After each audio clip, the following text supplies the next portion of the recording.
فرض نماز نہ چھوڑ. اللہ تعالیٰ نے روزے میں گنجائش رکھی ہے. بیمار ہو چھوڑ دو، مسافر ہو چھوڑ دو، بعد میں رکھ لو. اتنے بیمار ہو کہ رکھ ہی نہیں سکو گے، چلو معاف.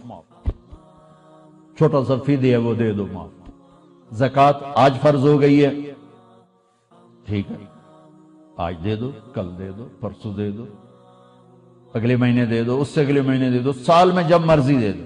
حج فرض ہو گیا ہے آج، 20 سال کی عمر میں 60 سال کی عمر تک جب چاہو حج کر لو.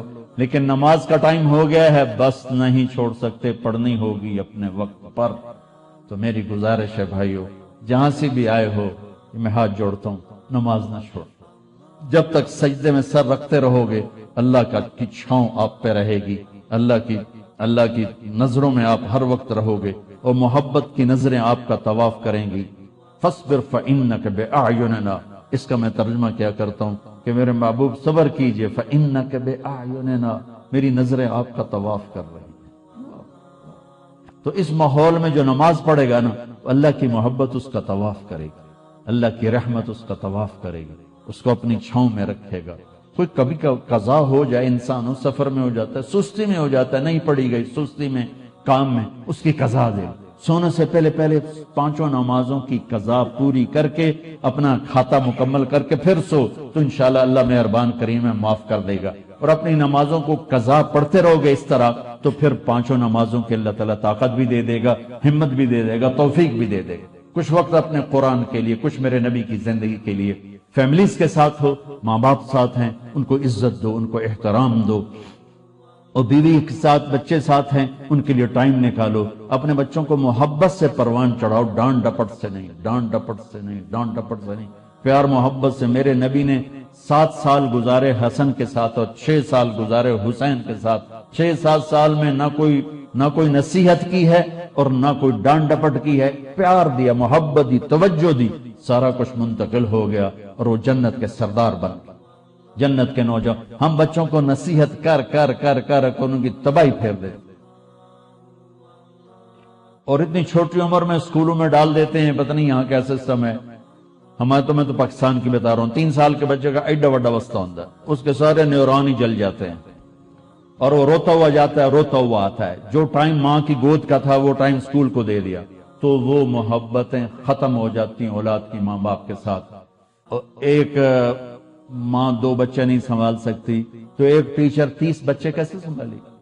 تمہارے یہاں کا تو پتہ نہیں، ہمارے پاکستان میں تنخواہیں بھی بڑی تھوڑی تھوڑی ہیں. تو تھوڑی تنخواہ، 40 بچے، 30 بچے، تو وہ برباد نہیں ہوئے تو اور کیا ہوں گے؟ ایک ٹیچر بچوں کو سبق سکھا رہی تھی، بچوں پڑھو CUP سب. تو بچوں نے کہا مس CUP کب ہوتا ہے؟ سانپ. کہا نہیں بچوں کہو CUP سب. ان کا مس CUP کب ہوتا ہے؟ کہا بچوں اتنی تھوڑی تنخواہ میں CUP سب ہی رہے گا، کب نہیں ہو سکتا ہے. تو ہماری سکولنگ تو ایسی بیکار برباد ہے کہ ہمارے کاروباری، ہمارے سکول کاروبار ہیں. کوئی ہماری نیشن کے لیے وہ کوئی تعلیم نہیں ہے، کاروبار ہے. یہاں کا مجھے نہیں پتا، لیکن میں اپنے پاکستان انڈیا کی بات کرتا ہوں. انڈیا، پاکستان، بنگلہ دیش ایک سیم کلچر ہے کہ جتنے تعلیمی ادارے صرف کاروبار ہیں، ہماری نسل کو برباد کر رہے ہیں، تباہ کر رہے ہیں. میرے نبی کہتا ہے 7 سال تک بچے کو نماز کبھی نہ کہو. 7 سال تک. 7 سال کے بعد کہنا شروع کرو. 10 سال کے بعد سستی ہو، تھوڑا سختی کرو. 15 سال میں جا کے فرض ہوتی ہے. اللہ 15 سال بچے کو فری رکھتا ہے، اور ماں باپ کو کہتا ہے پہلے 10 سال بچوں کو دے دو، ساری زندگی بچہ تمہیں دے دے. ہم بچوں کو وہ ٹائم نہیں دیتے، وہ ہمارے نہیں ہوتے. تو بھائیو، آخری گزارش یہ ہے کہ آپ 3 چلے کے تو سارے بھائی ارادے کر لو، ٹھیک ہے نا. اور میں چھوٹا تبلیغی ہوں، میں چھوٹی تشکیل کرتا ہوں. میں نے ہر جگہ بس ایک ہی تشکیل کی ہے کہ اتنا بڑا مجمع ہر مہینے 3 دن باقاعدگی سے لگا لیں.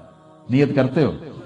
ہر مہینے جہاں سے بھی آئے ہو، تبلیغ کا کام ہر جگہ ہو رہا ہے، ہر مہینے 3 دن لگا لیا کریں. کبھی ناغہ ہو جائے کوئی بات نہیں، ہر مہینے 3 دن، ٹھیک ہے؟ نیت کرتے ہو؟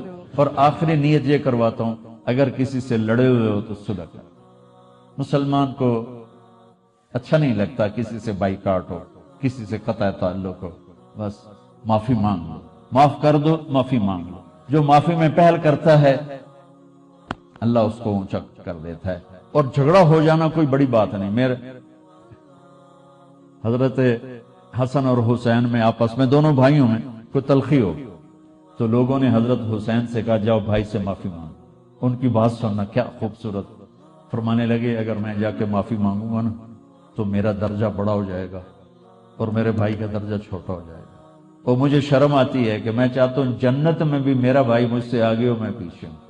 تو وہ آ کے معافی مانگے گا تو وہ بڑا ہے, اس کا درجہ بھی بڑا ہے. اگر میں چلا گیا مجھے کوئی شرم نہیں ہے, لیکن میں گیا تو میرا درجہ بھائی سے آگے ہو جائے گا. میں بھائی سے جنت میں بھی آگے نہیں ہونا چاہتا. یہ بات جب حضرت حسن کو چلی تو انہوں نے نہ جوتا پہنا نہ ٹوپی, ویسے بھاگے بھاگے اور اپنے بھائی گلے ملے. حضرت علی کے ایک دوسرے بیٹے تھے, ان کی ماں حنفیہ تھی. یہ تو حسن بن فاطمہ ہے, حسین بن فاطمہ, وہ محمد بن حنفیہ تھے. ان کا اور حضرت حسن کا جھگڑا ہو گیا تو حضرت محمد بن حنفیہ نے حضرت حسن کو خط لکھا کہ میرے بھائی آپ فاطمہ کے بیٹے ہیں, میں حنفیہ کا بیٹا ہوں. تو جیسے میری ماں فاطمہ جیسی نہیں ہو سکتی, میں آپ جیسا نہیں ہو سکتا. آپ میرے بڑے ہیں, آپ آ کے مجھ سے معافی مانگ لیں تاکہ آپ کا درجہ بڑا رہے. اگر آپ نہ آئے تو پھر میں آ رہا ہوں معافی مانگنے, پھر میرا درجہ بڑا ہو جائے گا اور مجھے شرم آتی ہے کہ میرا درجہ آپ سے بڑا ہو. تو اتنے بڑے گھروں میں بھی کھٹ پٹ ہو جاتی ہے. کھٹ پٹ کا کوئی مسئلہ نہیں, نہیں ایسے بولنے نہیں. ساڑھے پنجاب بھی لکیر لا دیتی, یہ لکیر